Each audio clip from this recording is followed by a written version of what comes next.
Karibu sana kwenye YouTube channel yetu ya Wauzaji. Leo tutajifunza jinsi ya kufungua line iliyofungwa.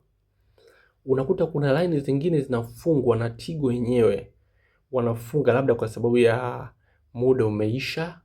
Yani mfano hujaitumia muda mpaka kile kiwango chao cha muda wachokuwekea utumie line iwe hewani, unakuta kimeisha. Mfano mitandao mingi unakuta ina miezi mitatu wanatoa kama line haipatikani hewani, miezi mitatu au wengine miezi sita, inategemeana kwa sera zao wenyewe.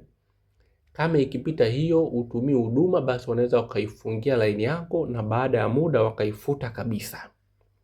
Hiyo kitu cha kwanza. Mimi huwa nafundisha taratibu ili uweze kuelewa, uweze pia kuwafundisha na wengine. Au unakuta saa nyingine labda mfano unakuta mfano line yako labda ilifanya kitu fulani ambacho kilikiuka sera zao. Unajua mitandao ya kijamii hii, mitandao kama ya simu inakuwa na sera zao. Mfano labda utakiwa kutuma message labda za matusi au za nini. Zile ni sera zao wenyewe wameweka. Labda kingine utakiwa labda kuvuka miezi mitatu minne bila hujaweka vocha hata shilingi 500 au line haijawa hewani. Hiyo nao ni sera zao. Sera nyingine ambazo zipo kwa hawa wa mitandao ya simu, unajua mitandao ya simu ni mali yao wao. Hata hii line walokupa ni wewe walichokugea ni hii namba, lakini line yenyewe bado ni ya kwao. Kwa ukikiuka sera zao, umetumiwa pesa, ukataka kumdhulumu huyo mtu na iliingia kwako kimakosa, hiyo umekiuka sera zao. Sera zao zingine labda yani kivyo vyote vile, lakini sera zao zipo nyingi. Haki yako ya mteja ipo nyingi sana. Ukifuatilia kwa makini utagundua wana sheria nyingi. Ikiwa umekiuka, wanaweza wakafungia line. Kingine, hujasajili kwa alama ya vidole, umechelewa kuhakiki kwa NIDA. Hizo zote ni kukiuka sera zao. Unakuta mwingine hajasajili kwa alama ya vidole. Umeona? Kwa hiyo vyote vitasaidia vitachangia kwenye kufuta usajili wako. Kwa ili kuifungua line yako, narudia tena, ili kufungua line yako wewe wala usipate shida, kikubwa na cha msingi ni kwenda kwa wakala wa mtandao wa simu. Mfano kwenda kwa wakala wa usajili wa Tigo, wakala wa usajili wa Voda, au wakala wa usajili wa Halotel, wakala wa usajili wa TTCL au wa Airtel.